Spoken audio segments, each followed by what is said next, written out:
Dear all, welcome to ANAMED Library Talk. At today's talk, we have distinguished speakers with us, Görkem Akgöz and Aslı Odman. Today's talk is entitled In the Shadow of War and an Empire, Industrialization, Nation Building, and Working Class Politics in Turkey.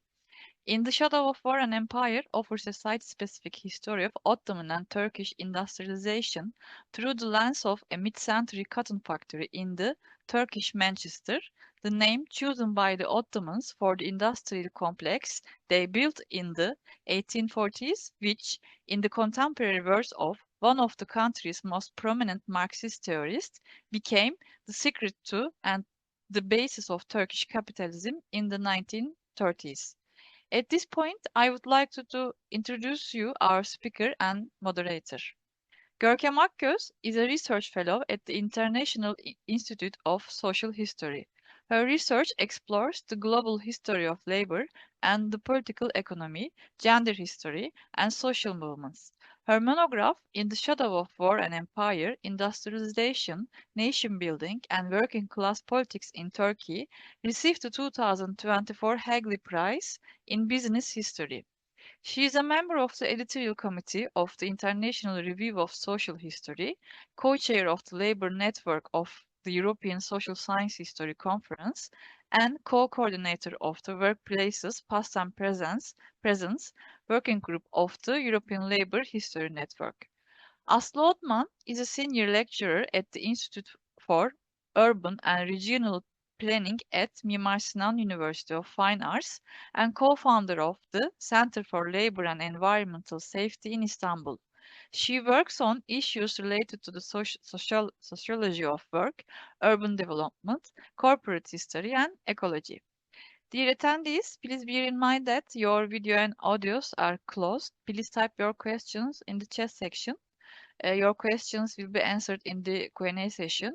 Now I am passing the word to Aslı Odman. Thank you. I thank you, dear Iram, and welcome back, dear Görkem.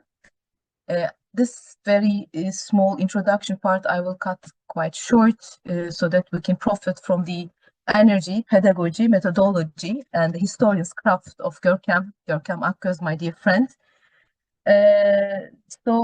We've been really working and we are passionate about quite similar things for at least the last 15 years.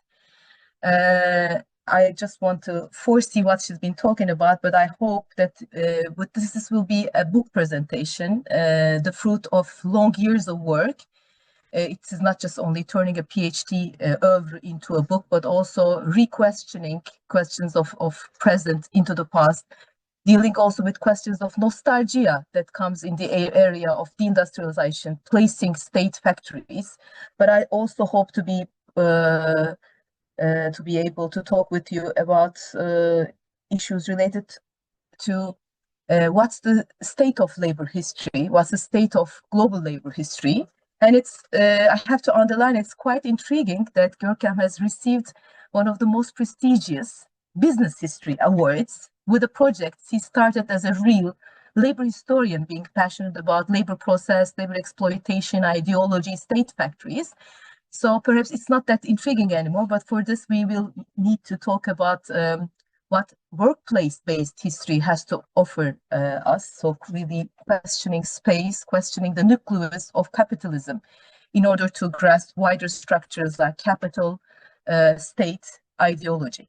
So with this, I want to give the word and floor and the microphone to Görkem on that very hot July evening where we might be occupied with other stuff being in Turkey, but I'm sure and hope we will be again passionate about what we are doing to see a very good example of this. Okay, Görkem, do you want to take the floor? Thanks. Yeah, thank you so much. Hi, everyone. As Aslı said, it's another dark day for those of us based in Turkey, or those of us are far away, but like live in Turkey emotionally, politically still. But I'll try and do my best to turn this into an event of maybe some inspiration, maybe some discussion and critical thinking. I'm truly grateful to be here with you today, and my sincere thanks to ANAMED for this kind invitation to speak as part of their library talk series. and for that thoughtful introduction by both İrem and Aslı. It's also a genuine pleasure to have my dear friend Aslı here with me tonight. She kindly agreed to moderate, and I'm really looking forward to hearing her questions and comments at the end. And of course, a heartfelt thank you to all of you for joining us. I deeply appreciate you choosing to spend your evening here delving into history with me. Before I begin, and I trust that you will let me know if the PowerPoint doesn't work for some reason, but right now you should be seeing the open access publication slide. Please allow me to add two quick notes. My book was published with open access. If what you hear today sparks your interest, you can download the book for free from the publisher's website you see here on the slide. And for those who prefer to read the book in Turkish, I'm happy to say you won't have to wait long. I hope the Turkish edition will be on shelves before the end of this year. For today's talk, I'm going to do something a little bit extraordinary, and I will present the book in reverse order. I will begin with its conclusion. I do this because I think this will lead us back to the book's starting point years ago. And at that starting point, you will see there was a quite simple observation and a series of questions that derived from that simple observation. I will then explain how these set of questions branched out and evolved over the years. And in doing so, I will not only tell you about the book, but also share my own journey as a historian. So it's going to be a little bit about the story of the research and the story of the researcher, if you will. And in many ways, I think this journey mirrors what so many of us experience in our own pursuits. After all, I think this is a story of moments we all encounter in our research and writing processes, which in my mind are inseparable.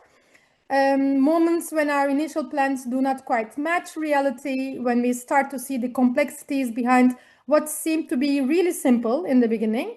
And after this part, I will delve into the core story of the book and how I tried to solve the issues I laid out in the first part of the talk. So this is the plan for my talk today. Now let's begin reading the book in reverse order. The concluding chapter of my book is titled Shattering Silence, Deafening Nostalgia, the Legacy of State-Led Industrialization. And these are exactly the points that I would like to start with today. The legacy and the collective emotions it generates in today's politics. This, in a way, I think also answers a crucial question. Why do we need to write and read this history today? I start from this observation that in Turkey's highly polarized political atmosphere presently, past historical experiences form the bedrock of ideological and political debates. And the early Republican period holds a particularly special place in all of this. As you know, discussions about this era are central to both our current political landscape and also our academic conversations. Take, for instance, the ruling party's well-known phrase, single party mentality. This is a key part of their political messaging, as you all know. And now, in contrast to this kind of political labeling, think of how the Kemalist opposition, even if they can't always defend the entire early Republican period, fiercely embraces the two main pillars of the period, namely secularism and etatism or statism. In my book, I focus on the second pillar, etatism, and its physical and ideological legacies. And when we look at the academic discussions today, so far it was about the political landscape, in the academic discussions that center on the early Republican period, you might recall a time in the beginning of 2000s when we vehemently debated the strong state thesis in Turkish historiography with a particular focus again on the early Republican period. And this debates happened within the post-Kemalism framework that developed, let's say, beginning in the 1980s. And nowadays we are going through a new period of historical revisionism, if you want, sometimes called post-Kemalism. And this recent trend essentially argues that we have spent enough time dissecting the early Republican period, and it is time to shift our focus to later histories of the Republic, However, I think there's something that we should still challenge within this critique. The historical materialist tradition, which I'm also a part of, has consistently highlighted the need for a class perspective in these debates. And that's precisely where my book contributes to this ongoing scholarly conversations. In the Shadow of War and Empire offers two core contributions at its heart. First, it locates Turkey and its labor histories and political economy within global labor history paradigm and global political economy framework. Second, it historically unpacks the conditions that form the basis for today's nostalgia felt for the early Republican period. Now let's turn to these legacies and try to see what lies there. And I think today many of these rundown, ruined, or repurposed sites represent a missed opportunity historically. They tell a lamentable story of Turkey seemingly failing to become a self-sufficient and modern industrial nation. I'm sure you also came across this narrative in media and social media particularly. Products once made in state factories are recalled with sadness over the loss of democratic consumption opportunities, products that everybody could afford. And accounts, for example, social media accounts named once upon a time Sümerbank, for example, are often pervaded by a sense of positive nationalism. And by this positive nationalism, I mean a nostalgia for a past where a sense of national duty superseded personal gain, and also where masses could still trust the state elites, right? Regarding working conditions, the term state factory often conjures up a vision of workers operating at a comfortable pace, enjoying secure employment and non-wage benefits as well, under this state protection. And in this narrative of lost beautiful times, workers appear as happy producers, striving for the reconstruction of their homeland. The problem I have with all this nostalgic narrative is that the actual working conditions, labor relations, and workers' practices, how they experienced, adapted to, or resisted these relations in state factories, for example, they are almost entirely absent from these popular accounts. And let's expand on that second contribution regarding nostalgia for a bit. I try to debunk the current nostalgic investment in industrial labor during the statist period, basically the 1930s and 40s. And I directly challenge this nostalgia, which I think often feeds a longing for a class compromise that in reality never actually existed. And we will come to the details of this later in the talk. Now, if you remember the title of my concluding chapter, Shattering Silence, the reference to silence here is based on a quite simple observation, as I said. We know astonishingly little about what truly happened in factories of this period. Despite its crucial role in the institutionalization of labor relations, we know nothing about what happened on the ground. And I call the nostalgia deafening because it's shattering silence and deafening nostalgia in the title, because its overwhelming noise perpetuates that very silence on the real issues. So the nostalgia is so loud that it's impossible to hear the factories themselves and the people at these factories, of course. Here's why this matters for me. Understanding the organization of work and labor processes within these factories is absolutely essential for grasping the historical place of labor and working class politics in the development of modern Turkey. So it's not just the historical enterprise that we have to know what happened in that period, but we actually have to know it because it basically, in my argument, shaped the later periods. And we will come to the details of that as well in a minute. So this crucial gap in our knowledge about not knowing anything on the shop floor conditions in state factories, it was precisely the starting point for my book. This was years ago. And I embarked on this journey with the goal of entering through the gates of early Republican factories. This is also a title I used for an article years ago in an edited volume published by Tarih Vakfı History Foundation. And I wanted to write a history of this incredibly dynamic period of Turkish history, a time of sharp turns and challenging conditions, which in my opinion, and in many others' opinions as well, served as a laboratory in many respects. And I wanted to tell this story from the perspective of the workers, from below. As you can imagine, this ambition echoed a familiar aspiration among young academics worldwide over the past 40 years or so. And this is the desire for our own E.P. Thompson-esque making of the working class kind of study, right? And youth is a wonderful thing, but it sometimes comes with an overconfidence that isn't always well-founded. And I would learn my lesson the hard way in the years that followed, because I certainly wanted to avoid becoming one of those historians who simply invoked Thompson's title without truly achieving his level of historical detail and analysis, because what made Thompson's title so seminal, so inspiring for us is specifically this level of historical detail and analysis, right? So this wasn't the only challenge I faced in shaping the book, but from the very beginning, my aim was very clear: to construct a finely woven social historical narrative, very rich in empirical detail. And I wanted to focus on the everyday lives and actions of real flesh and blood people in the production process. And to achieve this level of empirical depth, I decided to narrow my scale of analysis and concentrate on a single factory. And I would delve into its history from the beginning of the status period, this is the beginning of 1930s, right through to the end of the early republic, which in this case would be the 1950s. And I would focus on how state-led industrialization was experienced by workers in this single factory. I began by exploring a series of thematic topics around this. For example, workplace labor relations, the production process, production technologies, management ideology and practices, and gender relations.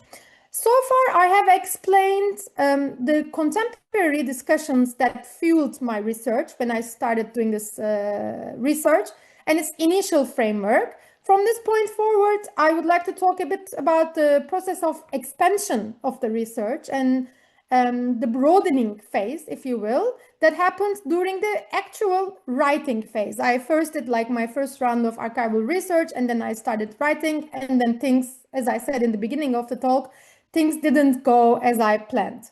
And now I'm going to talk a little bit about these academic stops along my journey that pushed me to sort of revisit the very beginnings of the research design and my research questions. The first moment I realized my practical findings stretched beyond the framework I had envisioned in the beginning was a core question emerging. This was: how do we actually draw the physical boundaries of a workplace chosen as a unit of analysis? Or put simply, when we look at a factory, where does its inside truly end and where does the outside of it begin? Let me give you 3 concrete examples. First, where do I stop following the workers? Is it at the factory gate, within their neighborhoods, at the union hall, or along the migration route that brought them to Istanbul? Where do I stop following them? Second, the control of labor and the forms of resistance workers developed against that labor control are central to my analysis, but labor control isn't just an internal workplace matter. It's also shaped by factors external to the workplace. And again, to what extent am I going to cover the external of that workplace to understand what was happening internally? And third, workers' conditions and experiences are largely shaped by the local labor markets they are a part of. And without understanding these local labor market dynamics at the neighborhood level, for example, at the city level or at the regional level, it's impossible to fully analyze a workplace on its own terms. Again, to what extent am I going to cover these local labor market dynamics? What I have described so far touches on questions or issues related to space and the physical conceptualization of space. But of course, there's another crucial axis to this work, an axis that historians are much more familiar with, and that axis is, of course, time. Considering these spatial complexities, I realized I also needed to ask another question. And this was, what are the most significant social processes characterizing this period? And how far back in recent history do we really need to go to understand them, right? So if I'm going to start from the very beginning of etatism as an economic policy, is it enough that I only look at 1920s, or should I go a little bit like further back in time? How do I decide how much period I'm covering, right? So I first recognized the need to go back earlier than my initially chosen period at a particular point. The significant role of the Ottoman legacy in the discourses produced by the state during the early Republican period. This was the first thing that grabbed my attention. And how this legacy impacted the discussions on industrialization, the policy choices on industrialization, and industrial labor and capital labor relations. I will elaborate on its role shortly, more in detail, but ultimately what I concluded was that recent history and issues of collective memory are precisely at the heart of labor politics in the 1930s and 40s. So I had to go back.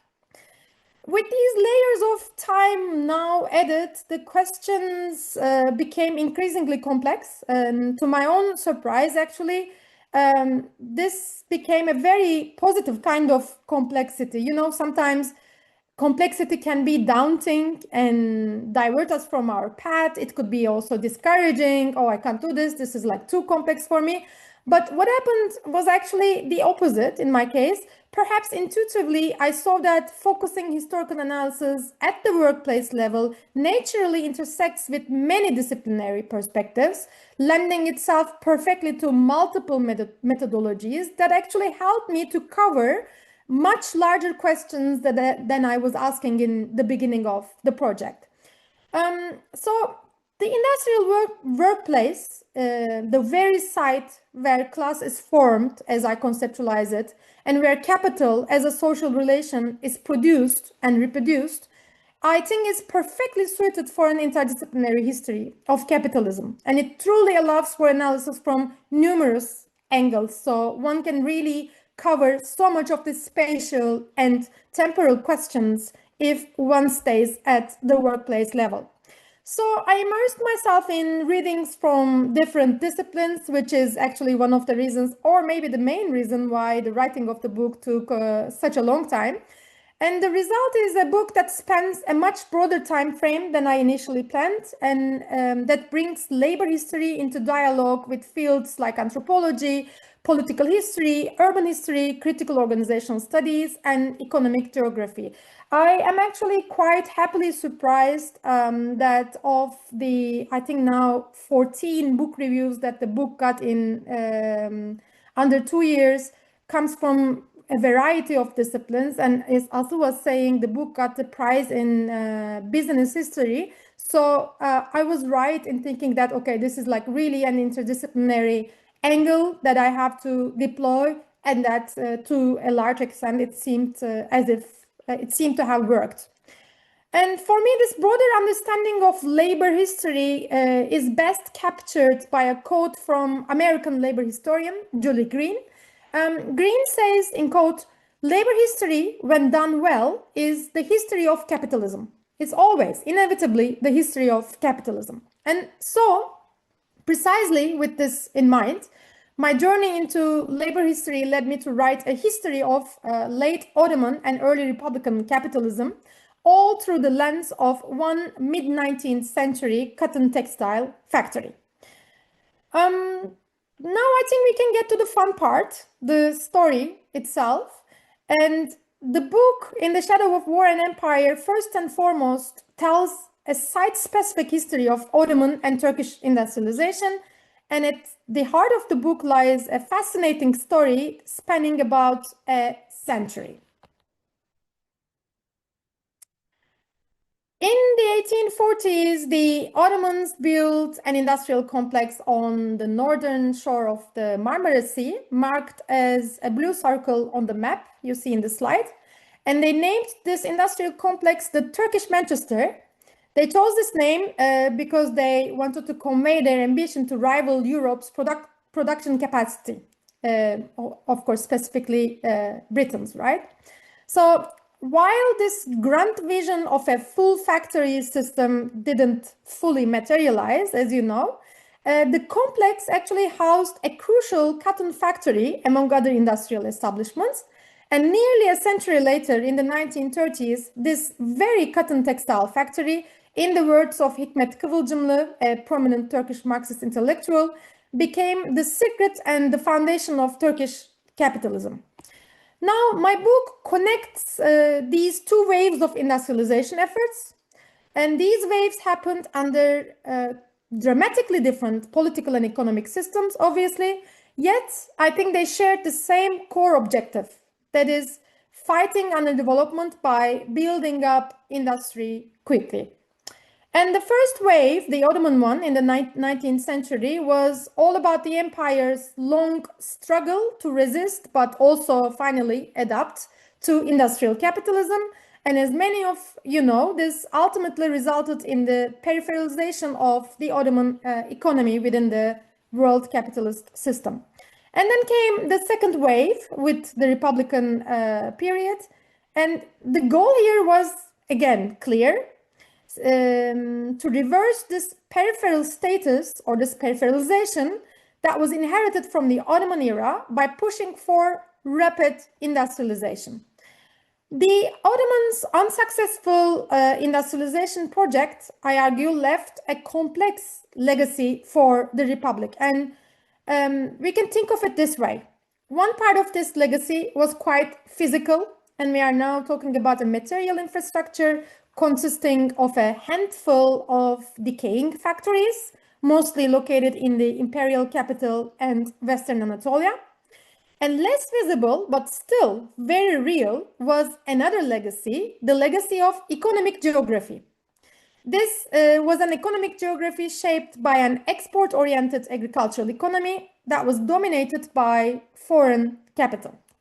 And finally, this project created a legacy, this Ottoman industrialization project created a legacy of collective memory, a narrative of employment relations based on religious and national identities, and also strongly referring to a semi-colonial socioeconomic structure. I argue that this three-part legacy, namely the physical legacy, economic geography, and collective memory, they together profoundly shaped development policies and labor relations in interwar Turkey. But before I dive into that, allow me please to briefly discuss the political economy of that period. In the 1930s, Turkey experienced two parallel processes that created complex relationships between politics and economics. As you see, one was nation building and the other one was industrialization. And the inseparable connection between these two processes is central to my analysis. I analyze these processes as distinct yet deeply connected histories, and I explore how their interactions both shaped and were in turn shaped by working class politics. In the 1920s, in its first decade, let's say, Turkey was a near perfect example of a dependent economy with minimal state intervention. And before its 10th year, its agrarian economy suffered greatly during the Great Depression of 1929. As Eric Hobsbawm noted, while the Great Depression deeply shook 19th century liberal economics, it actually also opened a crucial, though quite small, window of opportunity. And what does he mean by that? He means that because the major global powers temporarily lost their firm grip on less developed economies because they were so much in trouble, in this shift, the post-depression years actually allowed these less developed economies to potentially alter their prevailing economic path, to reverse their economic path. And it was in this context that economic nationalism, a new political doctrine, started to emerge in interwar period globally. Even as the idea of state intervention strengthened within the heartlands of capitalism, economic nationalism spread rapidly across Central and Eastern Europe, South America, and the Middle East. So what did this economic nationalism actually mean, you might ask? It involved strong anti-foreign capital sentiment, protectionism, autarky, and that is economic self-sufficiency, and also a push for rapid industrialization. As you know, all these themes, all these factors are present in early Republican period. But my idea here is to make this period of Turkish history, a part of this global political economic history. So the young Republic of Turkey quickly adopted this new protectionist economic model and launched an ambitious, centrally planned industrialization strategy focused on import substitution, basically, meaning producing goods domestically instead of importing them. And these goods would be, first and foremost, goods that the raw materials of which were grown in the country. While this kind of development became widespread in developing countries after the Second World War, Turkey was actually a pioneer in this regard with some other countries. But there was something distinctive about the Turkish course here. In the early 1930s, Turkey became the first country outside the Soviet Union to adopt a comprehensive industrial plan. And this was long before such strategies were widely adopted on the global stage. As you know, again, after the Second World War, central planning would expand to many economies in the global south. But Turkey did this in the early 1930s. And that's how the statist period in Turkey truly began. Now, as we consider this newly launched statist period, I want to highlight an issue in its common discussions that, in my opinion, hasn't been emphasized enough, hasn't been discussed enough. And this is the issue of the frequent references to the Ottoman socio-economic legacy, and specifically to Ottomans' failed industrialization attempts, and how they played a critical role in shaping the relationship between state and labor in this period. The most common of these references to Ottoman times included foreign debt burden, fiscal deficits, dependence on European industrial technology and expertise, and industrial practices reminiscent of colonial administration. And among these crucial legacies, I think two aspects particularly stand out. One is the spatial distribution of inequality, and the second one is the absence of a national market. Obviously, these two are also interconnected. When we look at the strongest concrete example of this fragmented economic geography, as I call it, we see the Ottoman railway networks. As you probably also know, European capital primarily built these railways, designing them to serve its own commercial needs, which means the rail lines connected market-oriented production areas from Istanbul, the Aegean and Mediterranean coasts directly to global markets, and they focused on agricultural exports. So the idea was to connect the export points to production points so that foreign capital could successfully manage this agrarian economy. Crucially, these railways often bypassed other regions that relied on subsistence farming. This resulted in a severely fragmented railway network where domestic transportation costs became so high that, incredibly, it was actually cheaper to bring wheat from Iowa in the United States to feed Istanbul's population than from Ankara or Konya. So I would like to repeat this because this is quite striking. It was more expensive to bring wheat to Istanbul from Konya or Ankara than bringing it from Iowa, all the way from United States. So this stark reality explains the prominence of railway politics in the early years of the young republic. The republic pursued railway expansion, as you know, quite aggressively, made it a priority, even featuring in the 10th year anthem, as you know. But the motivation wasn't just about internal security, as some argue here. It was actually a deep drive. Of course, internal security was a part of it, but it was also a deep drive to transform this, what they called a semi-colonial economic geography, into an integrated national economy. So during this status period, this motivation directly influenced industrial site selection as well. So the same logic applies to industrial site selection as well. The state strategically built new factories near the nodal points, the connecting points of the expanding railway network. So spatially speaking, state factories then emerged as focal points of post-imperial nation building. And the iconic image of factory chimneys, the smokestacks, right? Famously dubbed Atatürk's minarets by foreign experts in 1940s. These minarets became a powerful symbol of this new industrialization drive.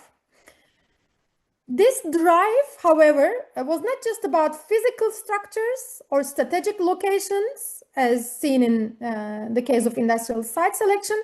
It also profoundly involved the construction of powerful narratives and identities. And during this period, the political elite used racialized language often. For example, they likened the value of Turkish cotton before the implementation of etatism to the sweat of a Negro's brow. And under etatism, they depicted every turn of the cotton spindles as eroding a piece of our Asianness, saving us from a piece of our Asianness. So these pejorative references to Negroes' labor or Asianness obviously denote colonialism and racial labor exploitation. And these narratives, I argue again, held immense power. They framed industrial progress not simply as economic development, but as a core part of constructing national identity.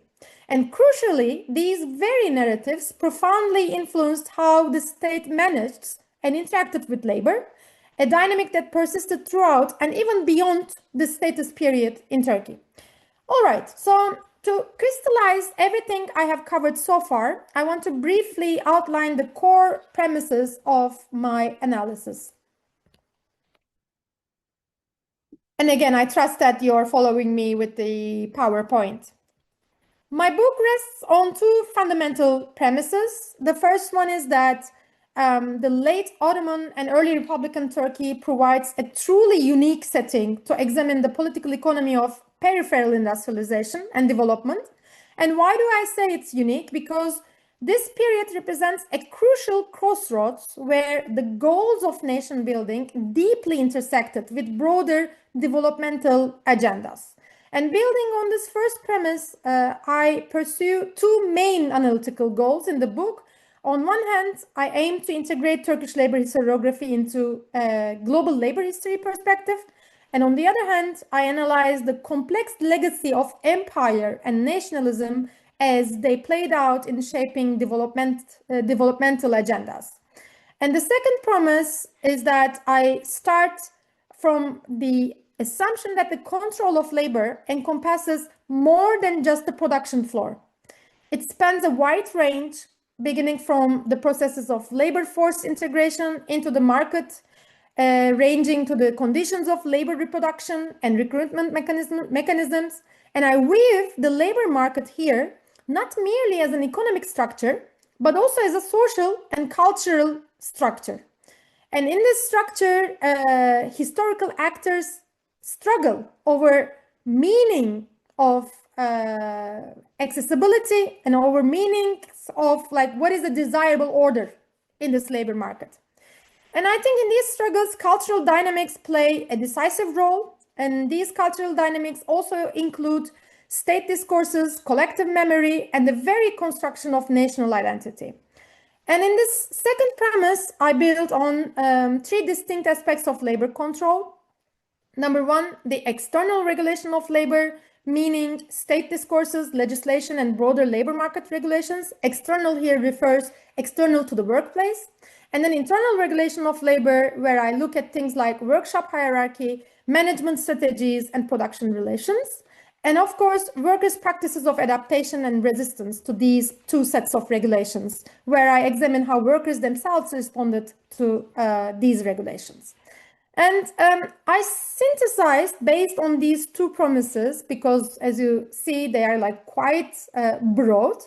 I synthesized the micro level dynamics of the production base with the macro level strategies of state policy.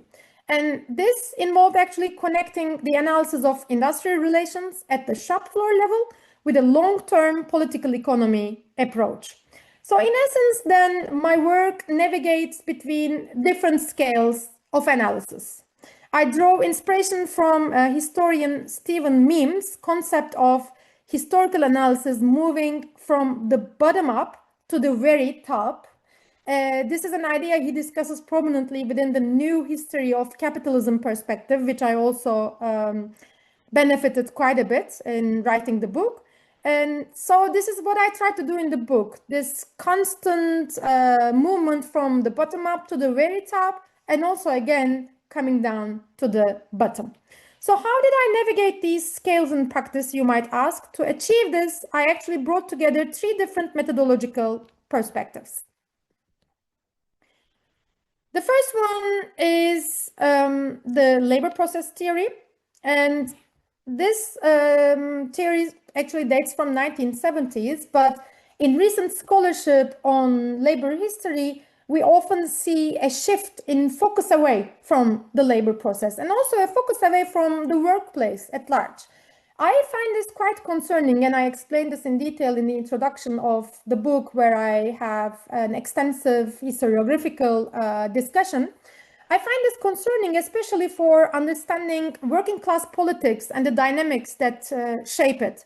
I argue that to truly analyze workers' political agency, to truly understand that, we must first grasp the tensions within the sphere of production, or what Marx famously called the hidden abode of production.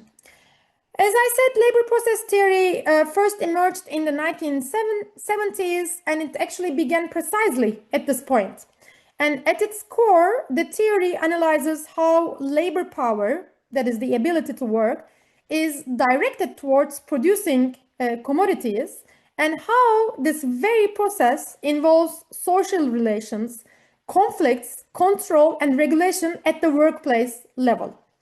But the theory doesn't stop there. It starts here, but it doesn't stop there. It also shows that while the labor process is deeply shaped by the surrounding political economy, it also possesses its own unique dynamics and autonomy. If you will, we can also call this the relative autonomy of the labor process. So just to reiterate, the labor process is shaped by the surrounding political economy, but it also has its own unique dynamics and autonomy. So basically, 2 workplaces under the same political economy could actually present different characteristics in terms of labor relations.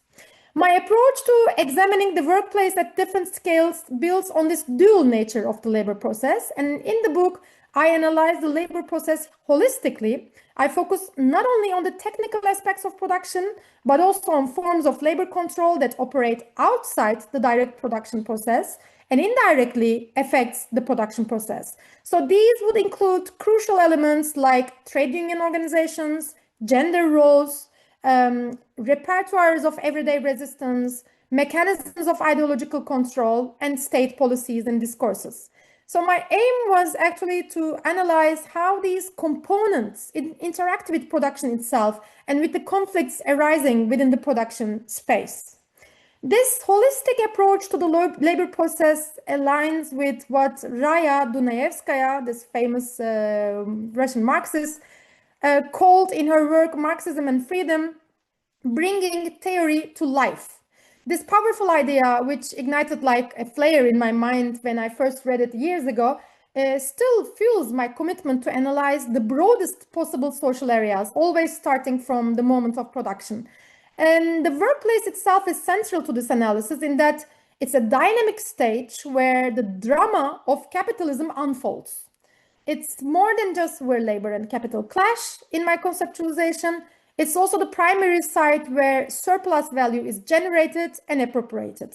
And on this stage, we find more than just the workers, as you can imagine. There are other crucial actors such as engineers, foremen, and factory managers. And that's why in the book, I dive deep into these figures. And my close examination, actually, I did quite a bit of it, but I also concluded that more research is critically needed on these actors, drawing from perspectives like industrial expertise, scientific management, institutional history, and also business history. So within this complex workplace dynamics, understanding the worker's experience requires a specific lens, of course, and labor process theory comes to rescue here as well, because it posits that workers' worldviews are primarily shaped by their concrete experiences, again, right at the point of production, that is in the workplace itself. And analyzing at this level offers significant insights into both formal and informal political negotiation mechanisms within the workplace. And I think recentering agency at this level is particularly important for the period I examined in the book for two main reasons. First, because industrial relations were so repressive in this period, they largely suppressed traditional avenues for worker agency, things like unions or street protests, for example. So any worker agency that did surface often took the form of informal resistances right there in the workplace. And these subtle actions were easily overlooked by analysis focused on more overt public forms of protest. That's precisely why they demand our specific critical attention. And second, it is important to look at worker agency at this level because in my specific cases, the state was not just a regulator, it was also a direct employer. So this direct role of state is, again, crucial because it means ideas about nation, national identity, and citizenship could actually take root or get reinforced or get contested right within the workplace itself. And how did these identities become interwoven with everyday labor discussions and labor conflicts? Answering this question helps us, I think, understand the working class's politicization process at large. It shows us that this process didn't only develop in terms of class, but also within the crucial context of national belonging and the very relationship with the state. So I argue, to truly grasp how working class citizenship was shaped, we must understand how state formation and nation building processes directly manifested in the workplace in this period.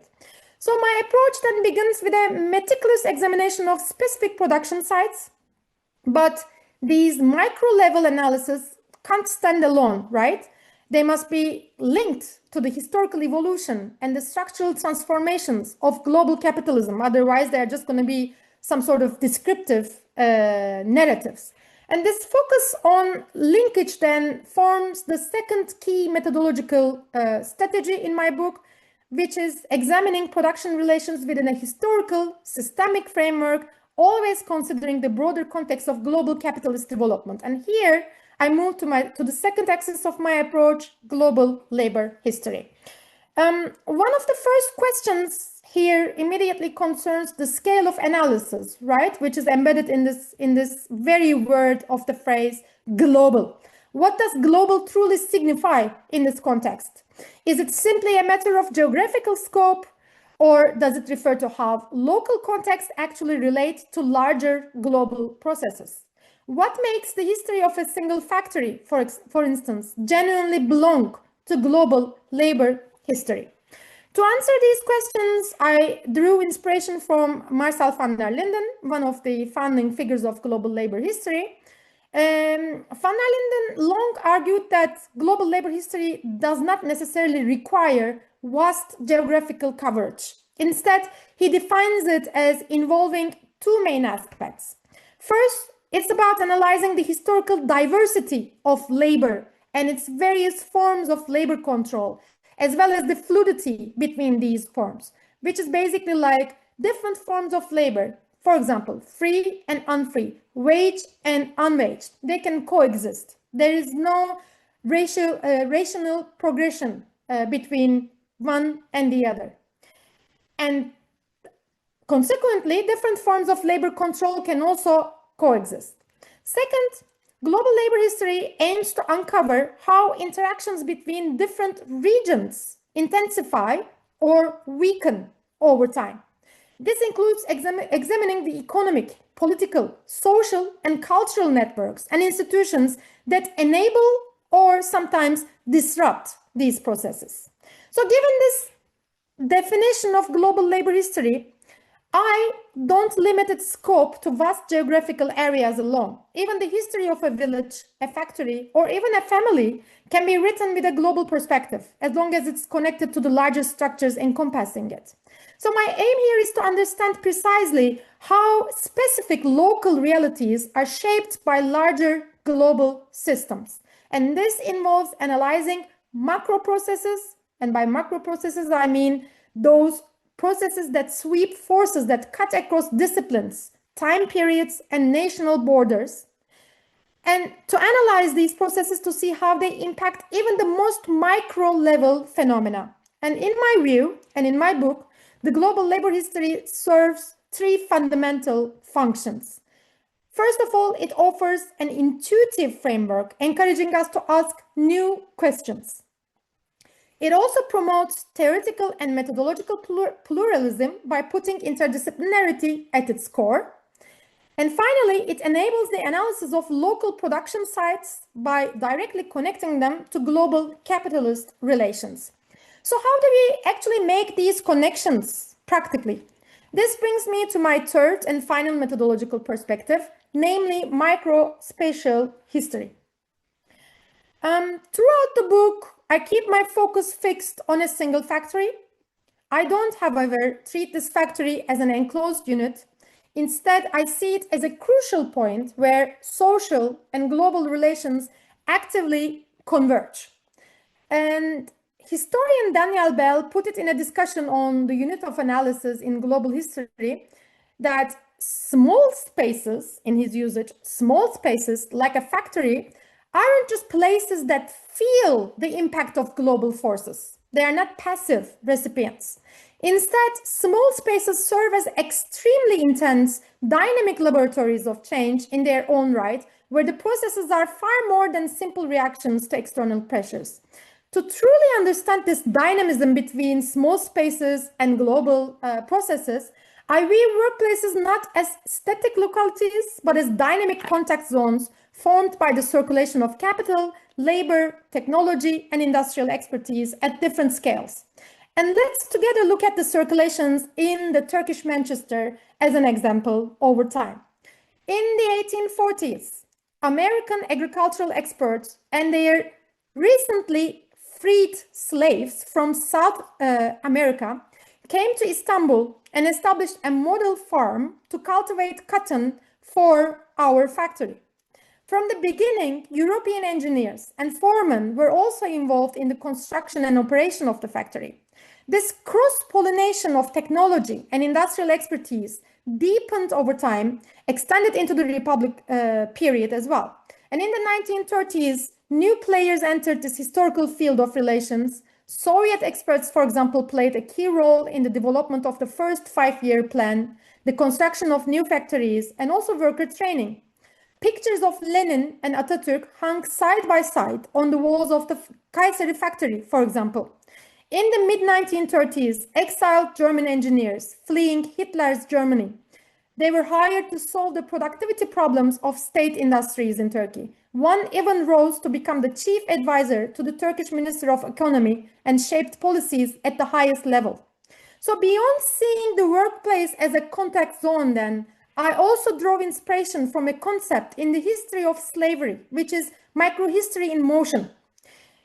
Historians of slavery typically use this term for transatlantic and intergenerational narratives of enslaved families, their journeys from Africa to Americas. And I argue that this microhistory in motion can also be adapted even without physical mobility, because what is a factory at the end of the day? It's actually like fixed capital, not moving.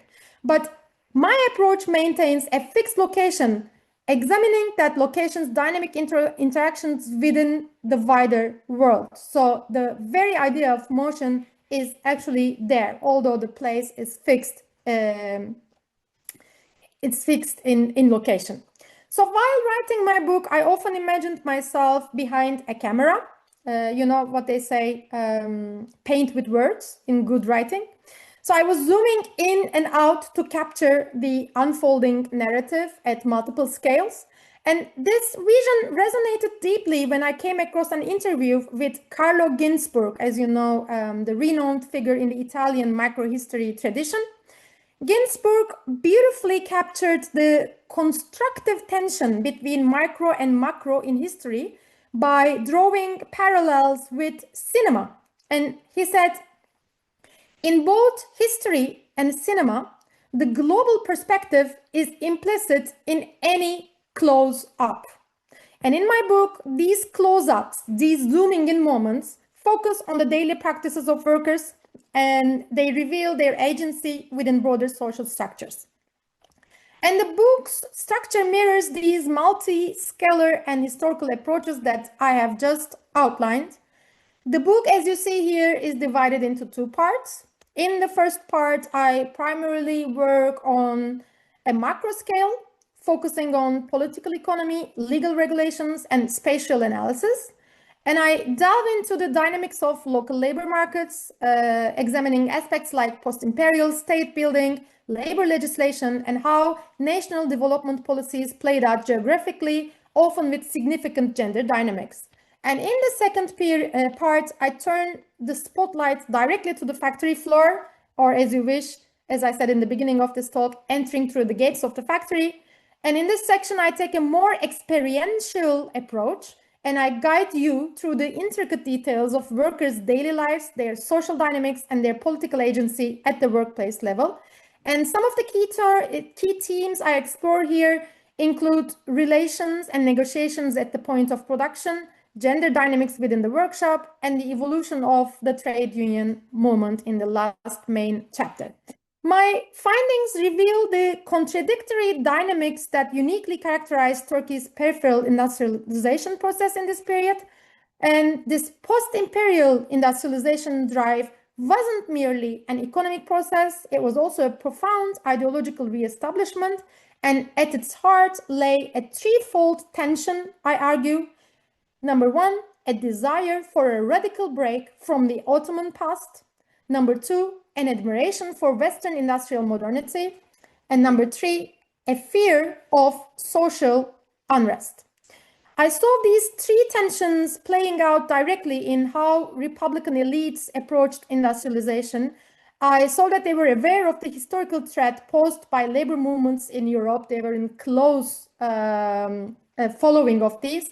They sought to manage industrialization without generating class conflict. And in fact, industrial employment remained quite limited until the 1950s, but still they were constantly vigilant against industrialization's potential to carry, in their words, destructive ideologies.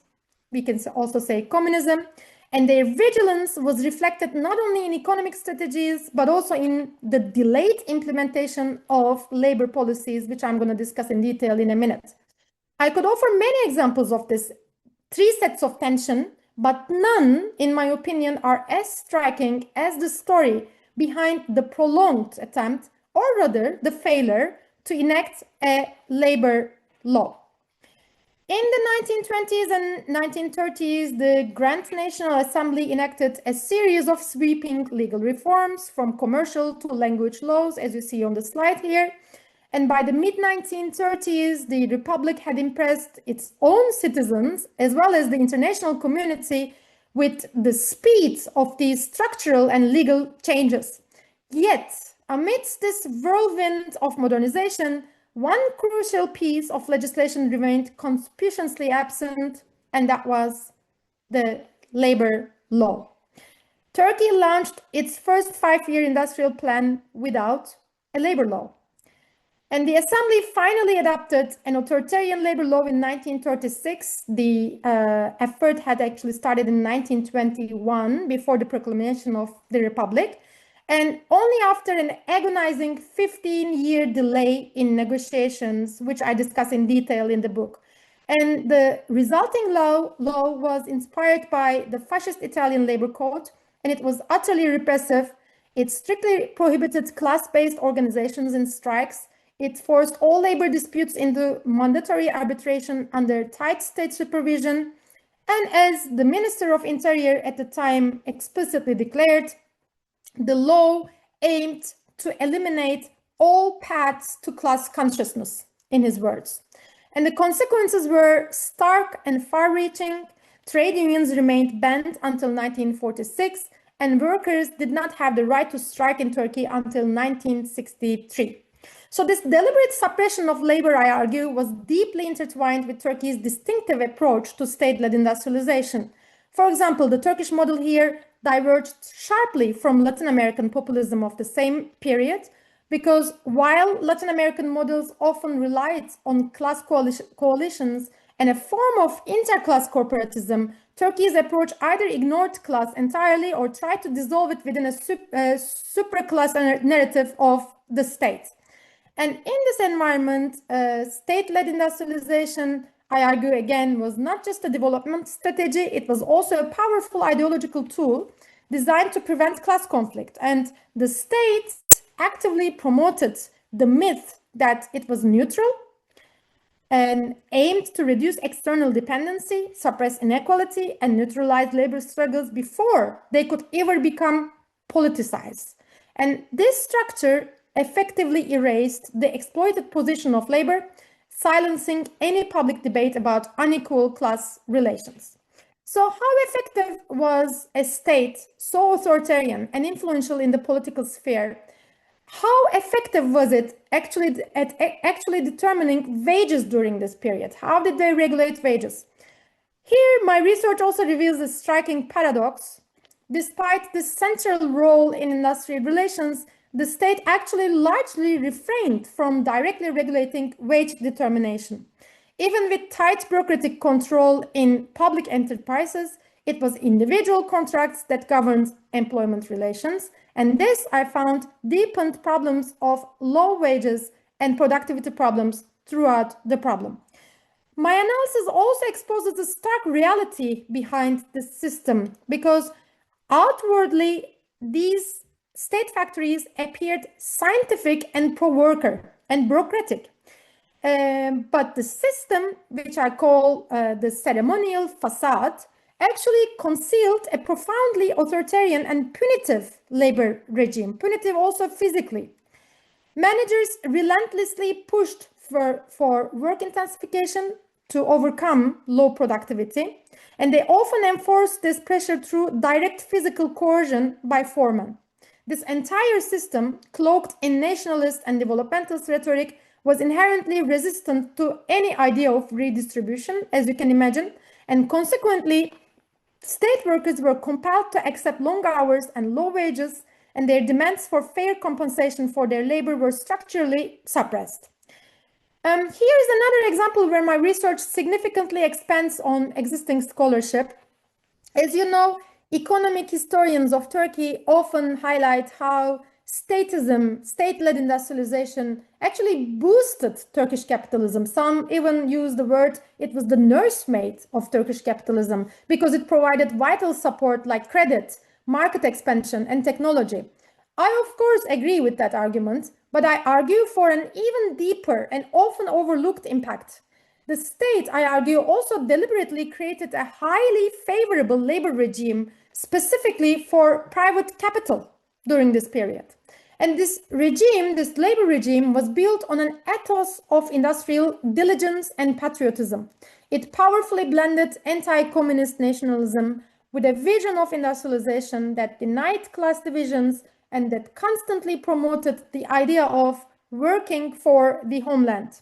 And this nationalist ideology was essential to legitimizing a model of economic growth based on cheap labor, cheap unskilled labor. And it had lasting consequences because it shaped the strategies of not only the state and the employers, but also the trade unions for decades to come. And understanding this era, as I was saying in the beginning of the talk, is thus absolutely crucial to grasp the very foundations and the long-term trajectory of Turkish capitalism. So with such comprehensive state control and a powerful ideological apparatus at play, one might reasonably assume workers simply remained passive, right? And this is actually a view often echoed in existing scholarship on labor history of the period. But my book argues for a far more complex reality. As the state tried to dissolve class conflict within nation-building narratives, issues of history, collective memory, and national identity became potent arenas of struggle. And employers' and managers' patriotic calls for labor often clashed directly with workers' demands for a share in the fruits of national development. Basically, you would find workers asking, especially in the second half of 1940s, okay, you are Turkish, I am Turkish, and we built this country, where's my share? So consequently, the factory emerged as a significant site where alternative visions of class and national identity collided. And by the late 1940s, I argue, a Turkish state factory, despite all the bureaucratic structures and all the populist ideology of etatism surrounding it, it became a site of intense struggle and conflict, much like any other capitalist industrial workplace. And workers actively resisted the national narrative of industrial labor, and of course its accompanying control mechanisms throughout the 1930s and 40s. Their subtle yet persistent assertions of agency, initially within the workshops and later through the developing trade union movement, culminated in increased worker militancy in the 1960s and 1970s, as you probably know. So contrary to assumptions about worker passivity and the insignificance of working class politics in the early Republican period, my research reveals a direct and powerful link between these forms of underground resistance and subtle forms of resistance at the workplace level and the vibrant worker militancy of subsequent decades, so between 1930s and 40s and then 1960s and 70s. And it is this crucial connection that I plan to follow in my next book. So unpacking a century of history in a single talk is a challenge, as you can imagine. But I hope I've offered you a compelling glimpse into the complex story of this complex story my book tells. And to conclude, I would like to offer one final invitation to you, an invitation that actually serves as the very end of my book's introduction. I now invite a reader to a century-long industrial walk in Istanbul. We will set off with enthusiastic Ottoman industrialists and their curious but cautious European visitors, continue with ambitious Republican policymakers and idealistic factory managers, and end with disillusioned but increasingly determined worker citizens. An industrial workplace overlooking the Marmara Sea, which once lay outside the city walls but was later incorporated into the city, will be our vantage point to look upon this action-packed history. So with this, I finish, and I thank you so much for your attention, and I'm looking forward to your comments and questions. Thank you. Wow, thank you. Thank you very much. Is it okay with my voice, Görkem? Very good. So we have some 20 minutes time. I will really try to keep it very short so that you will have enough time to ask your questions. Please write them here, there where we have the chat section. Okay, you can put your name or not. So I want to make it a small reminder, but it was not only a presentation of a book, and Görkem never does this, you know, because she's written already the book and she takes it always as a pretext to discuss the further issues, the ontology, the pedagogy, and the methodology of the book. I really find the book's approach, but also other articles she wrote before and after, truly emancipating in several meanings. It's emancipating in the meaning that when we delve into a history that is still mainly takes the only regime, most of the concepts are developed around the concept of political regime. So why I find it emancipating is putting a long-term change, of a political regime from the perspective of single areas, combining a truly holistic historical social sciences. I can really imagine when I think back of my previous place of employment, which was Bilgi University History Department, I can really imagine that I would have this book, this book for a whole term, in order to have an introduction into a new, it's not, Ottoman institutions and the Turkish political history, and then comes the Turkish economic history. This is what we do, how we did, and I think this is mainly how still Ottoman and Turkish history is taught. I can imagine having this book for a whole term in order to introduce my students into this long story within which we are still delving with even more problems, the switch of a whole geography into the carbonized economy. So the whole politics, the whole new spatial politics, the formation of bodies, the formation of ideology, the formation and reformation of gender identities. So it's not by chance that how Görkem has explained to us, her the time period she has covered had to jump back in time to the 1840s. And now her next book it's set up for a later period. It's really when we think we free ourselves from our prerequisites of teaching within institutionalized fields like Ottoman institutions, economic history, political history, and then gender and city. That's that's exactly the holistic approach. That how does a whole geography that moved like this since perhaps Neolithics move into a carbon economy with all the headaches, with all the inequalities, with all the radical changes. And she really handles it with this radical meaning. So radical, well, I take the original etymology of the word, saying grasping something from the roots. She really grasps, as she says, from the site of production, and something that is really ignored, not only in history, but also still today, when we realize that people produce, when those workers either die in masses or start to resist in masses. That's for example, what's been going on in the last 2-3 days. And most of the people just realize that these sectors exist at those places, that's workplaces, when workers just take this to the streets, or when we talk about their funerals. So she offers this emancipating view that we really look at what makes sense, and in this beautifully holistic historical social sciences, and the angle, as she described it, this really scale, looking at things from a different scales. I mean, taking every little detail as a pretext to jump back to understand it better. It's really, for me, also a teaching agenda, because it was a self-reflexive teaching process as well.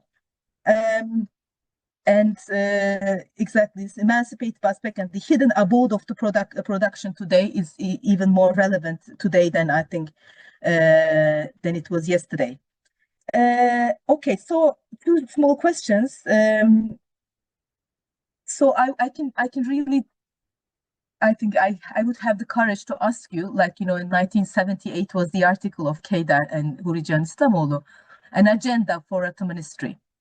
I think your thinking always shows this way, that you're creating agendas and also angles, and you always have a thinking that questions the pedagogy, the methodology within it, not only what the special fields imply, the area studies, mentality implies. So I think you would be one of the few people I would dare to ask, what would you be, for you, coming from this background, having written this book and going further with this holistic historical social sciences approach for you, and also very much contextualizing what is going on today, the politics of science, the politics of history.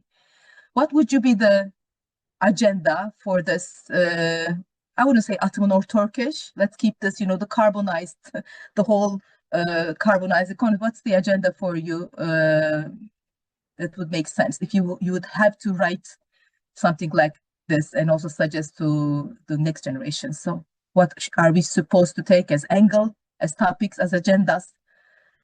And the second thing is, how would you define that your approach differs from this, what you mentioned, that you profited from it, but from the new history of capitalism? Why do you not simply call your approach that you will nourish from three approaches you just really explained in a very detailed manner, but how does it differ from what we call now the new history of capitalism? So these would be my two questions. I have several more, but I think we had just 15 minutes. Okay, could we go? Yes, I think I don't see any, Ira, for the moment, I don't see any questions. So I think, Görkem, can you try to think with me about this agenda stuff and your difference from the new history of capitalism approach? Thank you. And meanwhile, our participants can put their questions. Thank you, Aslı. As usual, you just put me through a quite difficult test, I must say. I'll try to answer to the best of my ability, but I'll basically answer wearing my labor historian hat, because in the points that you brought up, there is a lot going on, but I would like to unpack it, starting from your really nice, flattering comment on how the book is actually, it could be assigned for like a full semester to be read from different angles. That makes me really, really happy. And I also briefly mentioned this while I was talking, that I'm really happy with the attention that the book is receiving from colleagues from multiple disciplines. It sometimes feels like, I mean, labor historians are the smallest group reading the book. So like, I'm really, really happy with this. I'm not only happy for myself, but I'm also happy in the sense that, like, again, you bringing these paradigm issues. I think it's time for us, and us meaning people writing on history of modern Turkey and also Ottoman Empire, to have this kind of discussions that go a little bit beyond maybe historiographical discussions, but also political discussions. But I'll try to come there in a minute. But you didn't, or you used the word actually pedagogical, if I remember correctly. And I'm also glad that you used this word, because the whole construction of my talk today, when I started from the conclusion of the book, and when I tried to walk you guys through the steps of how I arrived at the framework that I followed in the book, right? How I just like hit my head against some walls, how I had to change a lot of things, how I had to reformulate my questions. This was exactly my aim, to approach this as a pedagogical journey, my pedagogical journey, how I learned writing a book, because I think a book is first and foremost an author's journey into like really grasping something deeply, you know. And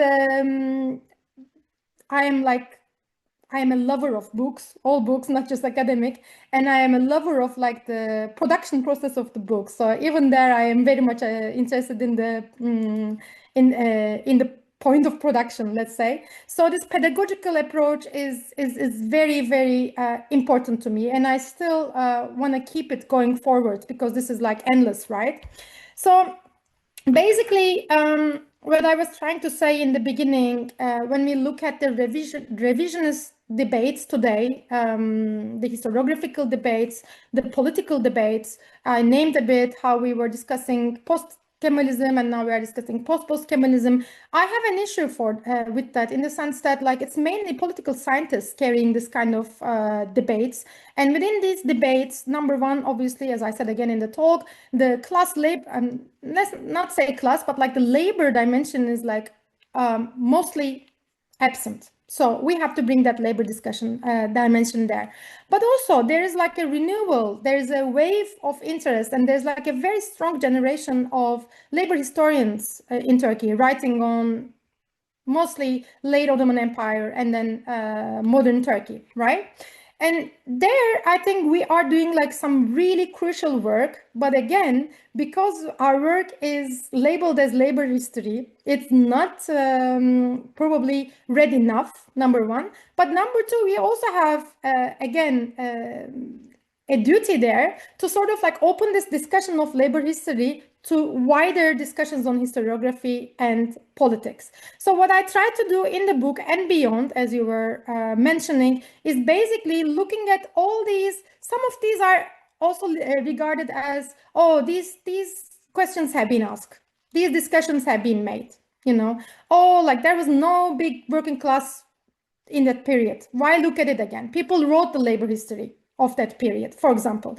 And I completely disagree with that. I completely disagree with that because I think for a long time period, yes, of course, we can find a body of scholarship on early Republican period. But I thought what was happening was that on a quite narrow base of empirical data, in this case, archival research, which basically means like research based on state-produced documents, right?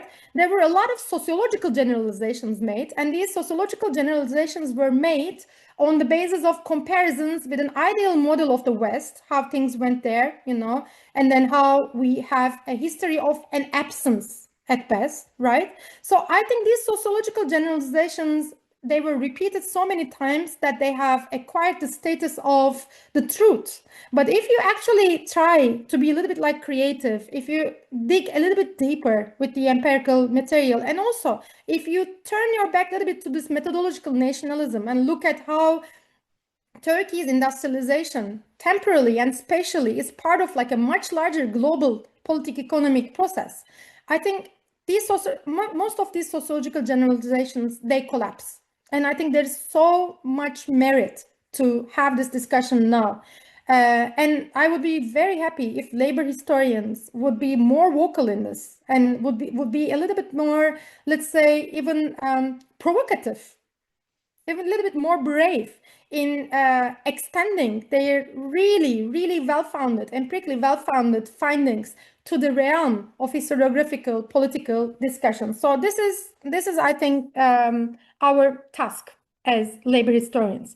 But obviously, you mentioned how, again, the book could be read in multiple ways, could be assigned for so many different class discussions and so on. And I think the idea of interdisciplinarity, again, is key here, is central here.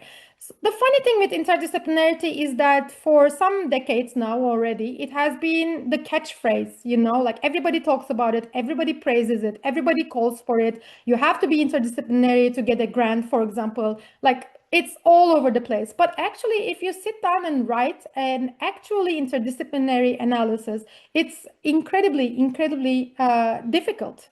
And it's incredibly taxing, you know, you have to read a lot, you have to read across so many disciplines, and then the synthesis should make sense. So basically, like, I mean, people love it, people love talking about it, but actually doing it is quite a bit of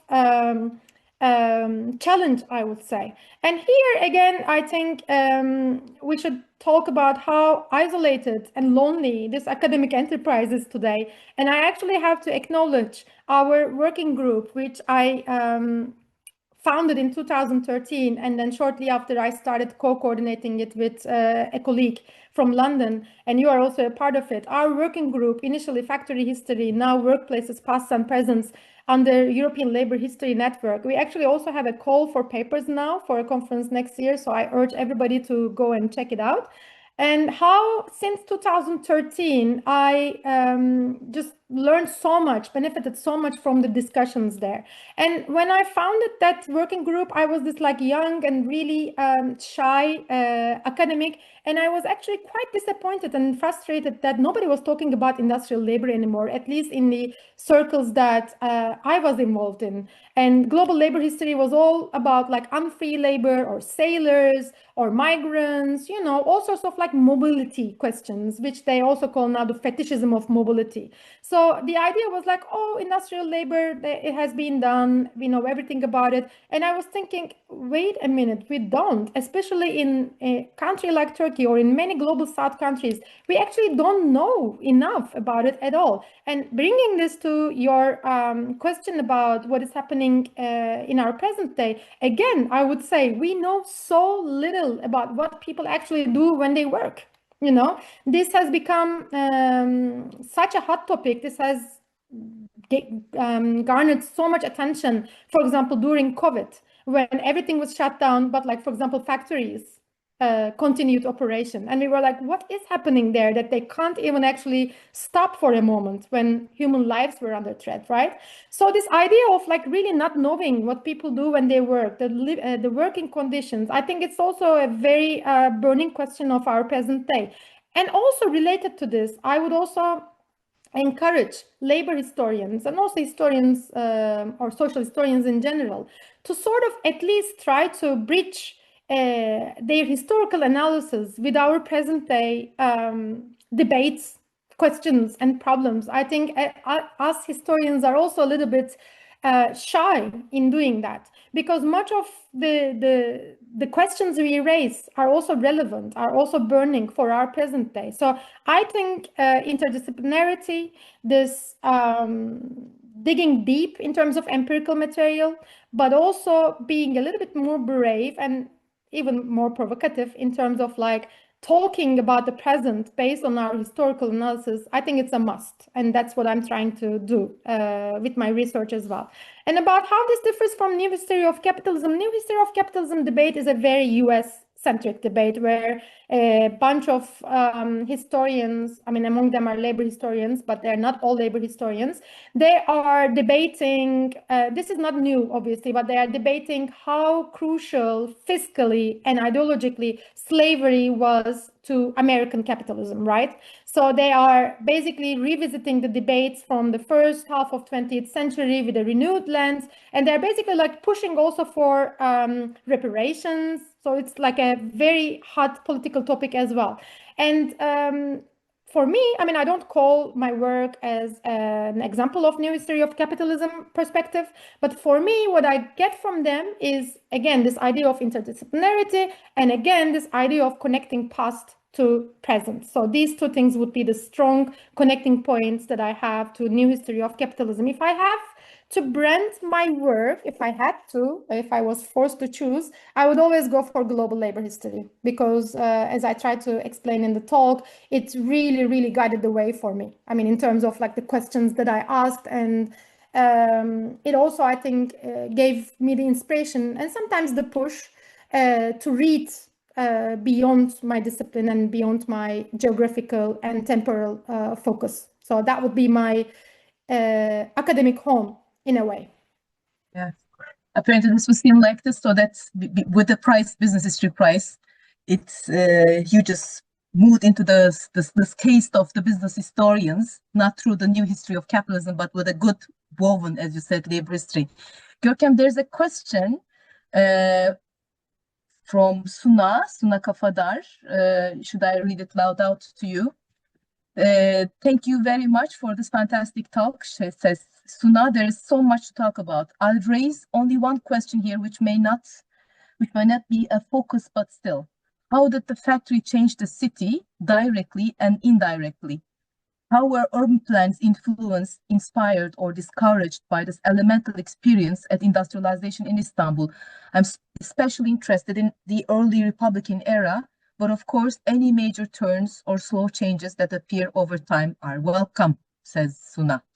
She is about to, and perhaps not just urban plans, but how it changed the urban socio-cultural scape. I know that Suna is working on a book on agricultural changes and bostans in Istanbul, so this makes the questions even the more illuminating. So yeah. What would you say, Görkem? Thanks, Suna, for this question. I also know Suna from Berlin. She's working on urban gardens in Istanbul in the late 19th and early 20th centuries, with a focus on the expulsion of minorities and the destruction of the environment, these gardens, basically. So it's very understandable that her question focuses on the urban dynamics around the factory. And actually, I wish we had time to go into the details of it, but Utku Balaban, my dear friend and a labor sociologist, a great labor sociologist, wrote a review of my book. And I wish like we could just read a passage from that review, because it really, really beautifully captures the interaction between the factory and the urban dynamics. also, Mehmet Kentel's review of the book gives a very good answer to that. So for those of you who are interested to know more about this, I really urge you to read these two book reviews. But what Utku was saying was that he said, like, many years I spent researching the small workshops, textile workshops in Istanbul, and only now I understand how their geographical concentration in Istanbul was actually pretty much shaped by these state textile factories. So pretty much he's saying that these state textile factories created this like auxiliary sort of like industries, this like small workshops around them. And we're not talking about 30s and 40s, but more like, for example, 70s, 80s, and beyond that. But before that, even, for example, the late 1940s, when private textile investment started expanding, and it accelerated in the 1950s as well, we see that private business also invested around these factories. Why? Because when in the 1840s, the Ottomans were trying to find a good site for this factory, you know, when they were having their own industrial site selection discussions, they looked at multiple sites in Istanbul, and they were looking at it basically from the point of view of like housing, you know. And one of the, not the only one, but one of the reasons why they chose Bakırköy was the scant, not so much, the scant presence of housing opportunities, especially for engineers and the foremen, you know. But still, this was not a working class neighborhood. But in time, it of course creates, and not just the cotton factory, but we are talking about this whole industrial complex where there was like a gunpowder, where there was like a shipyard, where there was other industrial buildings as well, how it creates an environment around itself that also creates a labor pool. And in 1940s, for example, I explained this in detail in the book, the first dwellers of Zeytinburnu, Gecekondu area, this is a very like striking fact for many people who work on urban history, actually, because they don't know this, and I document this from the accounts of workers themselves. The first dwellers of Zeytinburnu, Gecekondu area were actually workers of the Bakırköy factory, this cotton factory, right? So then they start housing cooperatives, workers' housing cooperatives and whatnot. So you have this industrial investments creating bit by bit and then accelerating more in 40s and 50s, a working class district. And Bakırköy, you know, in the 19th century, it was more Eyüp, Haliç region, the Golden Horn region. But in the 1940s and 50s, Bakırköy starts competing with that region. And then you have the biggest investments, the largest industrial investments popping up in Bakırköy as well. So the factory, in the sense, was a very dynamic factor shaping the urban development, the urban change of the period, right? And in the book, I analyzed this on the city level, but especially maybe I can go back to the table of contents. Just give me a second. Especially in chapter 3, I also try to do this on the national level, on the level of national space, the smokestacks of Atatürk's minares, industrialization, and the politics of national space.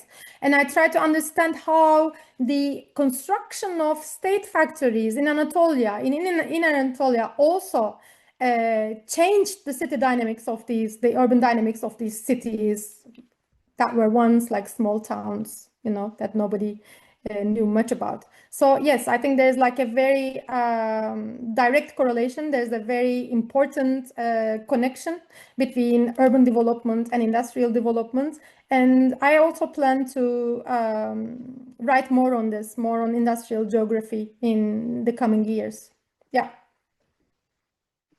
Okay, next from Beril Sarısakal Erkent. Again, thank you for your presentation.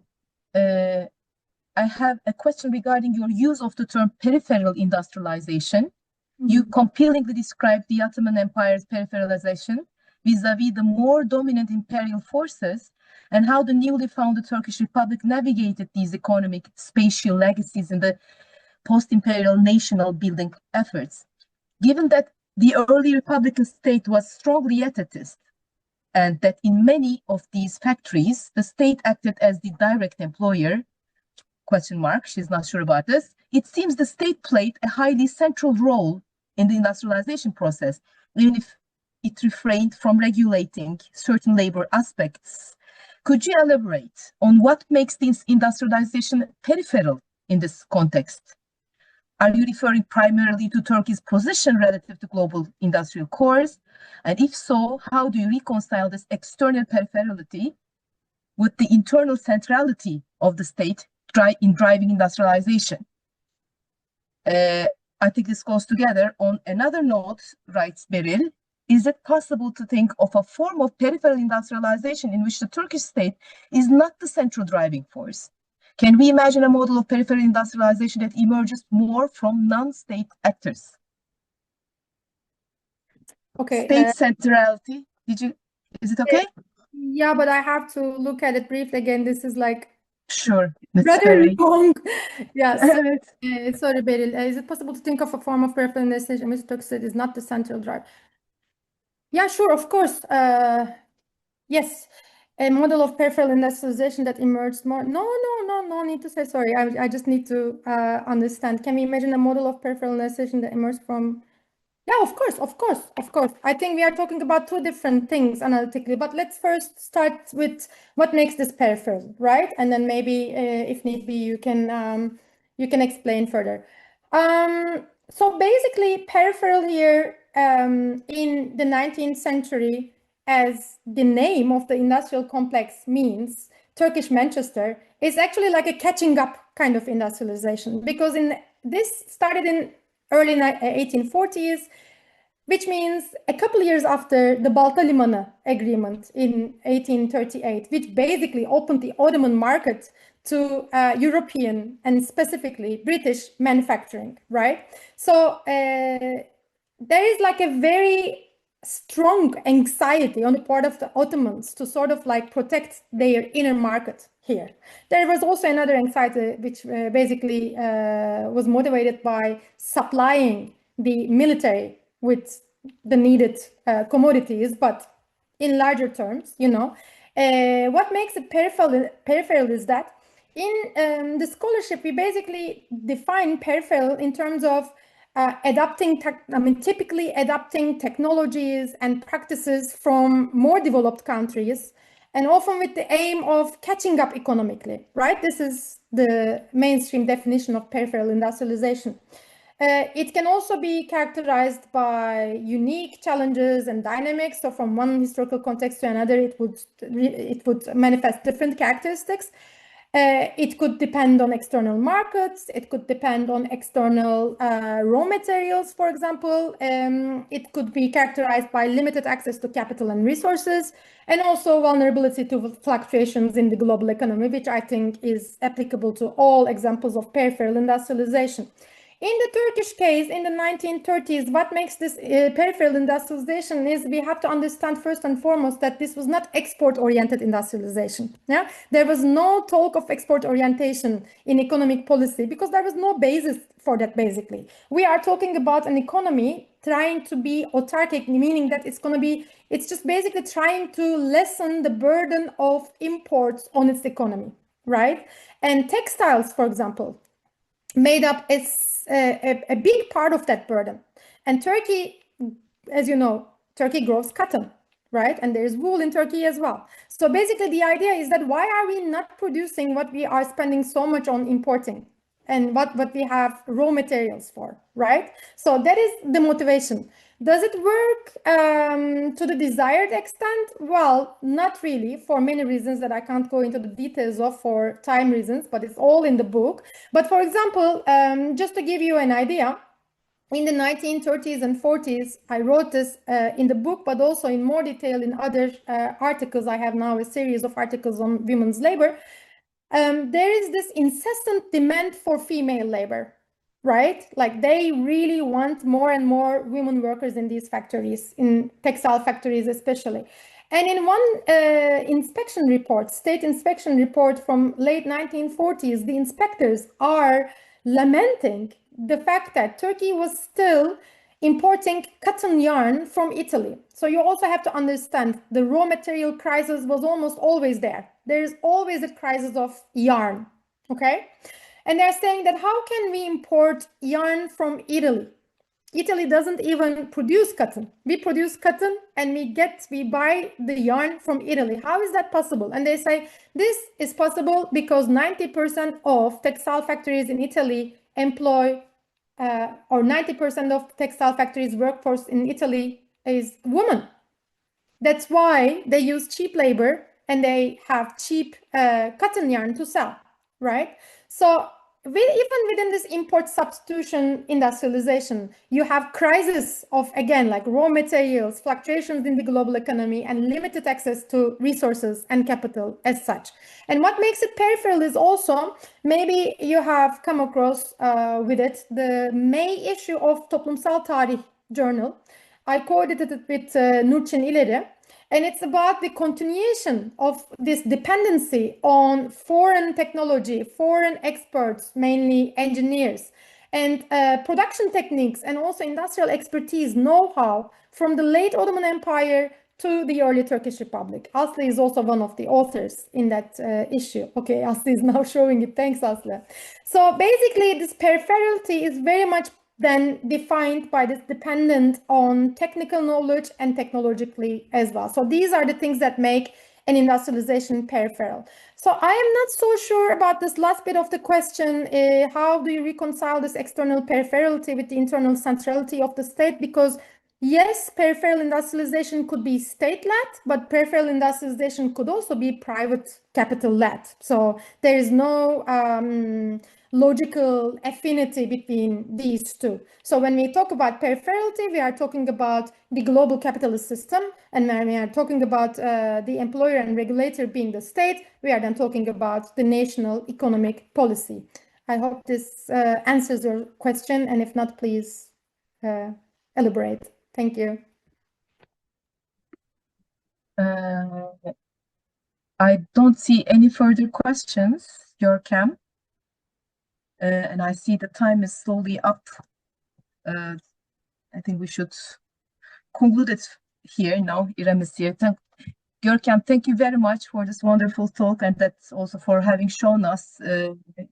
We really take it seriously to give a voice to the people below, and mainly the workers. You really have to work harder than only talk to them or just work on their archives. You really have to learn how capital moves, how ideologies move, how urban gardens move, how energy and coal move. So it's really the identification with the objective analysis has led you to a very detailed analysis, and I think we shouldn't set the bar any lower anymore. Thank you very much, Görkem. Looking forward to listening to you soon, another time with a continuing topic. And I give the last words to İrem from ANAMED. I would also like to thank, before İrem probably closes the meeting, thanks so much for your time, and thanks so much for your questions, especially Aslıcığım, thanks for your comments. I feel lucky to have you as my moderator and as my dear friend, obviously. And thanks so much for the questions from the audience. And yeah, again, I am really happy to be a part of ANAMED Library Talks. Thank you for the invitation and the organization. And yeah, that's it from me. Yeah. Thank you very much for this wonderful talk, and thank you to attendees for the contribution also. ANAMED Library Talks will continue in August. You can follow the details in our website and social media accounts. Thank you very much again, and see you. Bye-bye.